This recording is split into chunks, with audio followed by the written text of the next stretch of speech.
मैं Jaswant Singh tiny tots public senior secondary school Barmer के online मंच पर आप सभी का स्वागत करता हूँ। कल अपन ने अलंकार के विषय में पढ़ा था, तो अलंकार के भेदों के बारे में अपन ने कल पढ़ा था कि अलंकार के 3 भेद होते हैं: शब्दालंकार, अर्थालंकार और उभयालंकार। आज अपन प्रमुख अलंकारों के बारे में बात करेंगे। तो प्रमुख अलंकार कौन से हैं वो देखो। पहला अलंकार है विभावना अलंकार। विभावना अलंकार क्या होता है, उसकी परिभाषा: जब बिना किसी कारण के ही कहीं पर कार्य की उत्पत्ति मानी जाती है, यानी कारण कोई होता नहीं है फिर भी कार्य संभव है। कहाँ पे ऐसा होता है? विभावना अलंकार। यानी बिना किसी कारण के ही कार्य का जहाँ पे जन्म होता है, कोई कारण नहीं होता है, बिना कारण के ही कार्य की उत्पत्ति विभावना अलंकार के अंतर्गत मानी जाती है। यानी कि कार्य होने का कोई कारण न होते हुए भी कार्य संभव है। तो कहाँ पे ऐसा संभव है? विभावना अलंकार में। बिना किसी कारण के कार्य की उत्पत्ति कौन सा अलंकार कहलाता है? विभावना अलंकार कहलाता है। देखो एग्जांपल इसका: बिनु पद चले सुने बिनु काना, कर बिनु कर्म करे विधि नाना।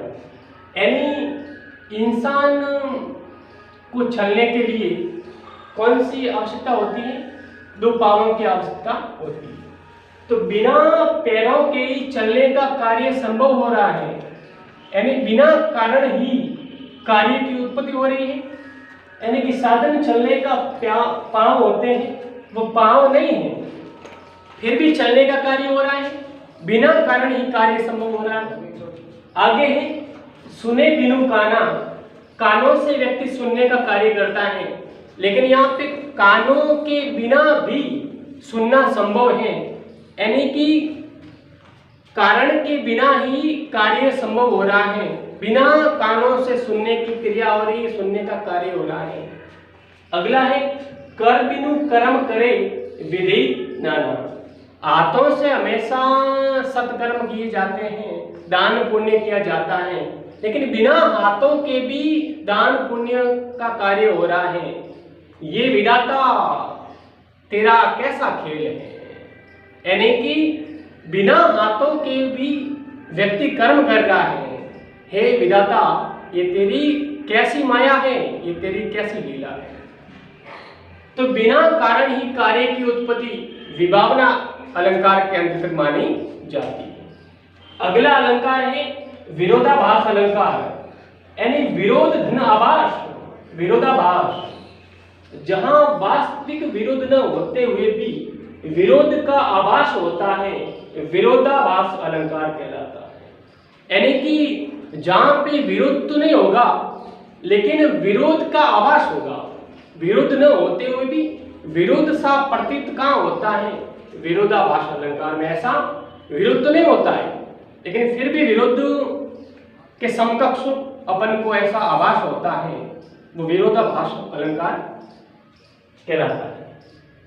देखो एग्जाम्पल इसका: या अनुरागी चित्त की गति समुझे नहीं कोई, ज्यों ज्यों बूढ़े श्याम रंग त्यों त्यों उज्ज्वल होए। यानी कि ये अनुरागी मेरा मन, इसकी गति कोई समझने वाला नहीं है। ये मेरा मन कैसा है? अनुरागी है, प्रेम से ओतप्रोत है, इसकी गति को समझने वाला नहीं है। गोपिकाएं कहती है ऐसा कृष्ण के बारे में। क्या कहती है? कि ये मेरा मन कैसा है? प्रेम से लबालब है, प्रेम से ओतप्रोत है, लेकिन फिर भी इसकी गति को समझने वाला, मेरे मन को समझने वाला, मेरे चित्त को समझने वाला, प्रेम से ओतप्रोत मेरा मन है, उसकी गति को समझने वाला कोई नहीं है। क्योंकि ज्यों ज्यों बूढ़े श्याम रंग त्यों त्यों उज्ज्वल होए। ये मेरा मन ज्यों ज्यों कृष्ण प्रेम में, कृष्ण श्याम कृष्ण का प्रतीक है, ज्यों ज्यों ये मेरा मन है श्याम रंग में, यानी कृष्ण में डूब रहा है, त्यों त्यों उज्जवल होके वापिस निकल रहा है। यानी कि कृष्ण के श्याम रंग में ज्यों ज्यों मेरा अनुरागी मन डूबता है वो पुनः पुनः उज्जवल होके पेश होता है, उज्जवल होके सामने आता है। यहाँ पे विरोध किस बात का हो रहा है तो ध्यान दें, काला रंग श्वेत का विरोधाभास कहलाता है। यानी कि काला रंग सफेद रंग का विरोधी रंग कहलाता है। लेकिन फिर भी जो जो मेरा प्रेममय मन काले रंग में डूबता है, लेकिन डूबने से मेरा मन उजला ही होता है। ये यहाँ पे विरोध तो नहीं हो रहा है, लेकिन काला और श्वेत दोनों साथ में आए हैं, दोनों एक दूसरे के विरोधाभास रंग माने जाते हैं। लेकिन फिर भी यहाँ पे वास्तविक विरोध न होते हुए भी यहाँ पे विरोध की झलक प्रतीत हो रही है, क्योंकि काले रंग में डूबता है रंग गोपियों का तो वो उजला होता जाता है। यानी कि कृष्ण के काले रंग में जो प्रेममयी गोपियां हैं उसका मन डूबता है, त्यों त्यों वो उज्जवल होता जाता है। यहाँ पे काला और श्वेत एक दूसरे का विरोध सूचक कलर है, लेकिन फिर भी ऐसा विरोध का आभास होता है, वास्तव में विरोध नहीं हो रहा है। क्योंकि विरोध कैसे होगा, गोपियां तो कृष्ण से प्रेम करती थी और प्रेम में हमेशा विरोध न होके उनका मन एक होता है, तो विरोध की अनुभूति होती है, लेकिन विरोध वास्तव में होता नहीं है। कहां पे, विरोधाभास अलंकार में ऐसा प्रतीत होता है कि विरोध हो रहा है, लेकिन वास्तव में विरोध नहीं होता है। अगला है मानवीकरण अलंकार। जैसा कि नाम से स्पष्ट है, मानवीकरण अलंकार यानी मानव, है ना, इस अलंकार को मानव के रूप में देखा जाता है। परिभाषा देखो, जहां कहीं पर अमानवीय पदार्थों, जहां कहीं पर अमानवीय पदार्थों जैसे प्रकृति, पशु पक्षी या निर्जीव पदार्थ में मानवीय गुणों का आरोप दर्शाया जाता है, मानवीकरण अलंकार कहलाता है। यानी कि अमानवीय पदार्थ होते हैं उनको मानव के गुणों के रूप में देखा जाता है। अमानवीय पदार्थों को अपन मानव के गुणों के रूप में देखते हैं, उनके ऊपर मानवीय गुणों का आरोप करते हैं और अपन उस अमानवीय पदार्थों को मानव के गुणों से आरोप करवा के मानव के रूप में देखते हैं। तो वैसा गुण कहां पे होता है, मानवीय अलंकार में होता है, मानवीकरण अलंकार में होता है। यानी प्रकृति है, पशु पक्षी है, निर्जीव पदार्थ है, उनको अपन उनके ऊपर अपन मानवीय गुणों का आरोप करते हैं और उसको मानव के रूप में देखते हैं, मानवीकरण अलंकार में। यानी प्रकृति, वैसे प्रकृति क्या है, पेड़ पौधे हैं, लेकिन प्रकृति को भी कभी कभी अपन कविताएं पढ़ते हैं तो कविताओं में प्रकृति को एक सजीव प्राणी मान लेते हैं। प्रकृति पर प्राणी के, मनुष्य के गुणों का आरोप करके उस प्रकृति को कभी बालिका मान लेते हैं, कभी स्त्री मान लेते हैं। वास्तव में प्रकृति क्या है, स्त्री है नहीं, उसमें स्त्री के गुण है नहीं, लेकिन उस प्रकृति के ऊपर स्त्री के, बालिका के गुणों का आरोप करके उसको बालिका के समकक्ष मानना मानवीकरण अलंकार कहलाता है। जड़ पदार्थ होते हैं, बोलते नहीं है, लेकिन फिर भी कवि अपने शब्दों के माध्यम से उसको मनुष्य का रूप देता है और मनुष्य के गुणों के समकक्ष देखकर उसको मानवीकरण अलंकार में ले आता है। ठीक है, कैसे देखो, एग्जांपल देखो, धीरे धीरे हिम आच्छादन हटने लगा धरातल से, जगी वनस्पतियां अलसाई मुख धोती शीतल जल से। यानी कि धीरे धीरे जो बर्फ से गिरा धरातल है, उसके ऊपर, धरातल के ऊपर पूरा बर्फ है, ठीक है, तो धीरे धीरे हिम आच्छादन हटने लगा धरातल से। धरातल पूरा बर्फ से ढका हुआ है, लेकिन धीरे धीरे जो ही सूर्य की किरणें उस धरातल से ढके, बर्फ से ढके धरातल के ऊपर गिरती हैं, तो धीरे धीरे सारे धरातल के ऊपर से बर्फ हटने लगता है, पिघलने लगता है। तो धीरे धीरे हिम आच्छादन हटने लगा धरातल से।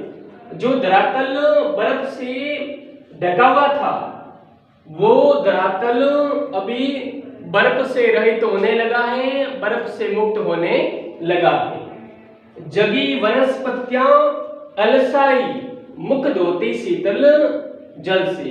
अभी वनस्पतियां जाग गई हैं, आलस्य से ऊपर उठ गई हैं। वनस्पतियां जागकर आलस को छोड़ करके उठ गई हैं और अब वो शीतल जल से अपने चेहरे को धो रही है, मुख को धो रही है। यानी कि वास्तव में यहाँ पे देखो कि वनस्पति कभी सोती नहीं है, लेकिन फिर भी यहाँ पर कहा गया है कि वनस्पति जग रही है। वनस्पति कभी जगती नहीं है, सोती नहीं है, लेकिन फिर भी वनस्पति को यहाँ पे जागने के लिए कहा गया है।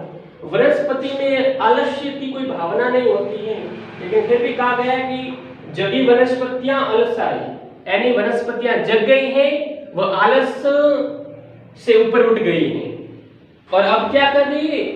शीतल जल से अपने मुख को धो रही है।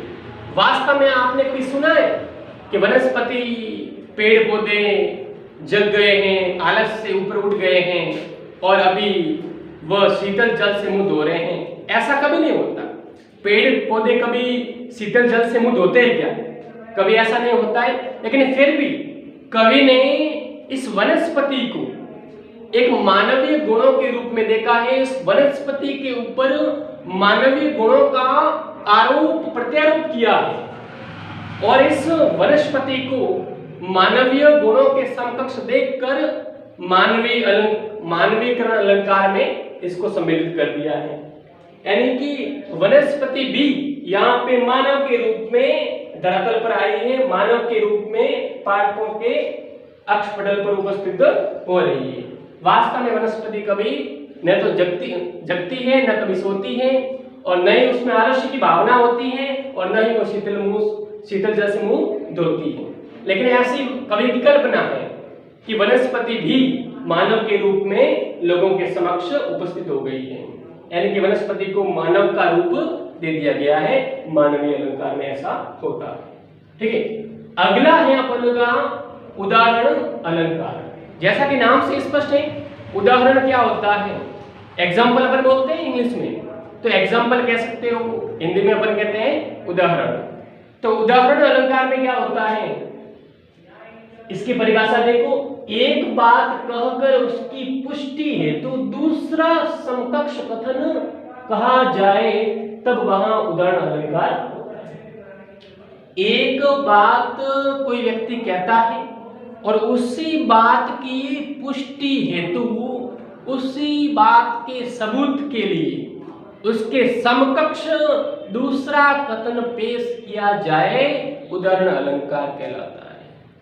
मैं एक बात कह रहा हूं, उस बात की पुष्टि हेतु, उसके सत्य को जांचने के लिए मैं उसके समकक्ष दूसरा कथन कहता हूं और वही कथन मेरा उस बात की पुष्टि करेगा जो मैंने पूर्व में कथित बात मैंने पूर्व में जो कही है उसकी पुष्टि हेतु मैं दूसरा उसके समकक्ष कथन कहता हूं, तो वहां पे उदाहरण अलंकार होता है। ठीक है, कैसे? एग्जांपल देखो।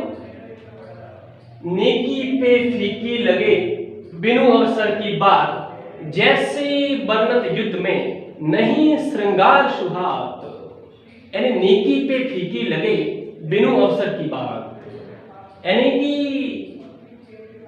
कैसी भी श्रेष्ठ से श्रेष्ठ बात क्यों नहीं हो, कैसी भी बढ़िया से बढ़िया बात क्यों नहीं हो, लेकिन बिना अवसर के, बिना समय के, बिना उचित समय के कैसी भी लोकप्रिय, कैसी भी प्रिय बात भी अप्रिय लगती है। क्योंकि कृपाराम जी ऐसी बात भी कहते हैं, आपने सुना होगा। अगर समय की बात की जाए तो समय के बारे में कवि कृपाराम गिड़िया बहुत कुछ बातें कहते हैं। उनमें से एक बात है कि नेकी पे फीकी लगे बिनु अवसर की बात। कितनी भी लोकप्रिय, कितनी भी श्रेष्ठ बात, कितनी भी सार गर्भित बात क्यों नहीं हो, बिना समय के कभी लोगों को पसंद नहीं आती हैं, लोगों को प्रिय नहीं लगती है। तो समय के अनुरूप जो बात कही जाती है वही प्रिय होती है, वही बात श्रेष्ठ होती है। क्योंकि समय के अनुरूप जो बात नहीं कही जाती वो सार गर्भित होते हुए, लोकप्रिय होते हुए भी अलोकप्रिय महसूस होती है, असार गर्भित महसूस होती है। तो बिना समय के जो बात कही जाती है वह लोगों को प्रिय नहीं लगती है, लोगों को अप्रिय लगती है। तो समय को देखकर ही बात कहनी चाहिए ताकि लोग उसके ऊपर ध्यान दे सके, लोगों को वो बात प्रिय लग सके। पहली पंक्ति में ये कहा गया है। अब कैसे? निकी पे फीकी लगे बिनु अवसर की बात, ये मेरा कथन है, ये मेरी बात है। अब इस बात की पुष्टि हेतु उसके समकक्ष दूसरा कथन मैं कह रहा हूं। वो कथन ये है, जैसे वर्णत युद्ध में नहीं श्रृंगार शुभा, यानी कि युद्ध भूमि में अस्त्र शस्त्रों का, कवच कुंडल का काम पड़ता है। और ऐसे माहौल में, ऐसे समय में अगर कोई व्यक्ति अस्त्र शस्त्रों की बजाय बढ़िया श्रृंगारित होके आए तो कितना भी वह सुंदर क्यों नहीं दिखे, लेकिन उसका उस युद्ध भूमि में महत्व न होके वो व्यक्ति महत्वहीन हो जाता है। वो कितना भी सुंदर क्यों नहीं लगे, वह आभूषणों से श्रृंगार करके अपने को कितना भी सुंदर क्यों नहीं बना ले, लेकिन युद्ध भूमि में उसका महत्व तुच्छ का तुच्छ रह जाता है। क्योंकि युद्ध भूमि में श्रृंगार की अपेक्षा उसका महत्व होता है अस्त्र शस्त्रों का, कवच कुंडल का महत्व होता है। तो युद्ध भूमि में व्यक्ति कितना भी श्रृंगारित होके क्यों नहीं आए, लेकिन वहां पे उसका कोई मोल नहीं है, कोई महत्व नहीं है। क्योंकि जैसा माहौल, जैसा स्थान, वैसी ही उसकी वेशभूषा होनी चाहिए, वैसी ही उसकी वेशभूषा वहां पे लोगों को बढ़िया लगती है। ठीक है, अगला अपन का अलंकार है असंगति अलंकार। जैसा कि नाम से स्पष्ट है, असंगति अलंकार, यानी जहां पे संगति नहीं होती है, जहां पे मेल मिलाप नहीं होता है, जहां पे वस्तुओं का मेल नहीं होता है, वो कहलाता है असंगति अलंकार। असंगति का शाब्दिक अर्थ होता है संगति का न होना, मेल मिलाप का न होना असंगति कहलाता है। यानी कि कोई दो वस्तुएं हैं, उनका साथ नहीं होता है, उनका मेल मिलाप नहीं होता है। जहां कारण और कार्य में सहचारिता का अभाव पाया जाता है, यानी कि जहां पर कारण और कार्य में क्या नहीं होती है, सहचारिता नहीं होती है, उनमें मेल मिलाप नहीं होता है। कार्य और कारण का मेल मिलाप नहीं होगा तो श्योर है यहाँ पे असंगति तो स्वाभाविक है। यानी कार्य का और कारण का मेल नहीं होगा तो अपन कह सकते हैं वहां पे क्या होगी, असंगति होगी। कार्य में कारण में क्या होगा, मेल मिलाप नहीं होगा, वहां पे असंगति होगी। अब इसका एग्जांपल देखो, मेरे जीवन की उलझन बिगड़ी थी उसकी पलकें, पीली मधु मदिरा किसने थी बंद हमारी पलकें। यानी कि मेरे जीवन की उलझन और बिगड़ी थी उसकी पलकें, पीली मधु मदिरा किसने थी बंद हमारी पलकें। यानी कि एक नायक और नायिका की बातें हो रही है। एक नायक नायिका अपने विचारों को प्रकट कर रहे हैं और बात हो रही है मेरे जीवन की उलझन। नायक कहता है कि मेरे जीवन की उलझन है, मेरा जीवन बड़ा ही उलझन में है, लेकिन इस उलझन का प्रभाव किसके ऊपर पड़ रहा है, वह पड़ रहा है नायिका के ऊपर। उलझन मेरी जिंदगी में है और मेरी जिंदगी का प्रभाव पड़ रहा है नायिका के ऊपर, क्योंकि बिखर किसकी पलकें रही है, नायिका की पलकें बिखर रही हैं और उलझन है वह है नायक के जीवन में। फिर भी नायक के जीवन में उलझन है, नायक का जीवन उलझन भरा है, लेकिन उस उलझन का प्रभाव पड़ रहा है नायिका के जीवन के ऊपर, इसलिए नायिका की पलकें बिखर रही हैं। पीली मधु मदिरा किसने, थी बंद हमारी पलकें। मधु मदिरा, मदिरा पान कोई और कर रहा है और उस मदिरा पान से बंद पलकें किसी और की हो रही है। यानी कि मदिरा पान करने वाला व्यक्ति, उसके ऊपर मदिरा का प्रभाव होना चाहिए, लेकिन वह जो व्यक्ति मदिरा पी रहा है उसके ऊपर मदिरा का कोई प्रभाव न होकर जो पास में बैठा है व्यक्ति उसके ऊपर मदिरा का प्रभाव हो रहा है। उस व्यक्ति को मदिरा का नशा चढ़ रहा है। यानी कि जो व्यक्ति मदिरा पान कर रहा है वह तो इस नशे से बेखबर है, लेकिन दूसरा व्यक्ति जो मदिरा पान न करते हुए भी वह उसके नशे में वशीभूत हो गया है, उसके नशे में मदमस्त हो गया है। जो मदिरा पान नहीं कर रहा है उसकी पलकें बंद हो रही है, जो मदिरा पान नहीं कर रहा है और जो मदिरा पान कर रहा है उसके कोई असर नहीं हो रहा है, लेकिन उस मदिरा पान का असर किसी दूसरे व्यक्ति को हो रहा है जिससे उसकी पलकें बंद हो रही है। तो यहाँ पे कार्य और कारण में क्या है, सचारिता का अभाव है। यानी कार्य करने वाला कौन, यहाँ पे कार्य जो हो रहा है वो हो रहा है नायक, नायक के लिए कार्य हो रहा है, लेकिन ये कार्य है इसका प्रभाव किसके ऊपर जा रहा है, इस कार्य का कारण कौन है, नायिका है। यहाँ पर मदिरा पीने वाला कौन है, कोई व्यक्ति और है जो कार्य कर रहा है, लेकिन इस कार्य का कारण कौन बन रहा है, दूसरा व्यक्ति जिसके ऊपर इस मदिरा का प्रभाव पड़ रहा है। तो यहाँ पे कार्य और कारण में सचारिता का क्या पाया जाता है, अभाव। तो अपन कैसे कह सकते हैं, यहाँ पे असंगति अलंकार होगा। आगे बढ़े, अन्योक्ति अलंकार अगला है अपन का, अन्योक्ति अलंकार। जैसा कि नाम से स्पष्ट है, अन्य धन उक्ति अन्योक्ति। अन्य का मतलब किसी दूसरे व्यक्ति के द्वारा कही गई, उक्ति का मतलब कथन, किसी अन्य के द्वारा कथित कथन अन्योक्ति कहलाता है। अब इसकी परिभाषा क्या है, अप्रस्तुत के वर्णन के द्वारा ही प्रस्तुत का बोध करवाया जाता है, अन्योक्ति अलंकार कहलाता है।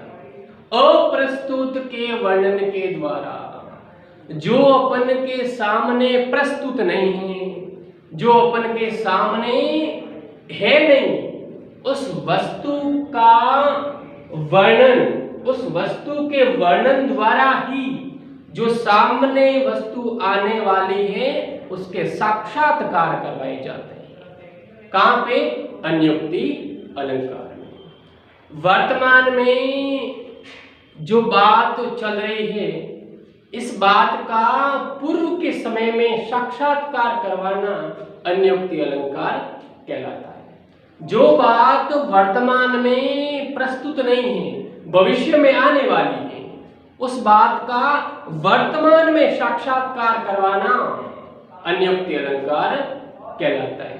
आपके सामने मुसीबत आने वाली है, उस मुसीबत को आने से पूर्व उस मुसीबत के दृष्टांत आपके समक्ष कोई लाए तो अपन कह सकते हैं अन्योक्ति अलंकार है।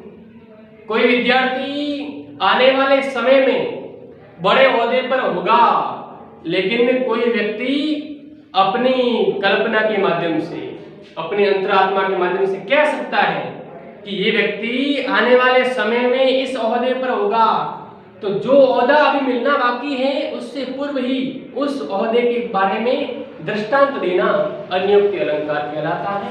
कैसे देखो, नहीं पराग नहीं मधुर मधु, नहीं विकास यह काल, अले कले हिते बंधियो आगे कौन हवाल। यानी नहीं पराग नहीं मधुर मधु, यानी न तो पराग है न ही मधुर मधु है। इस काल में कुछ नहीं है, न तो कोई कली खिल रही है, न कोई पराग, न कोई मीठा मधु है, न ही इस काल में विकास है। ये काल कहने का मतलब इस काल में अराजकता ही अराजकता है, कुछ नयापन नहीं है, कुछ खास बात नहीं है।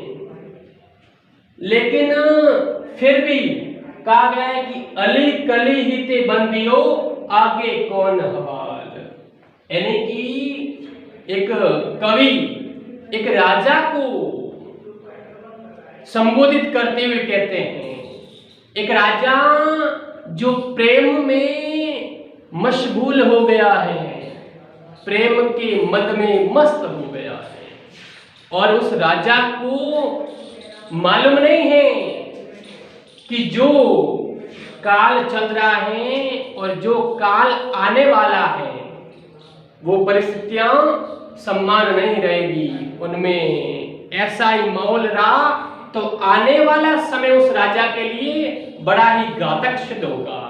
तो कवि ने ऐसी बात भांप ली थी, ऐसी बात को पहचान लिया था कि राजा रानियों के प्रेम में मशगूल हो गया है, मदमस्त हो गया है, और ये शीघ्र नहीं संभला तो शीघ्र ही ये राज्य संपन्न राज्य जिसमें अराजकता का माहौल छा जाएगा, और शीघ्र ही इस राज्य के ऊपर मुगलों का आधिपत्य हो जाएगा।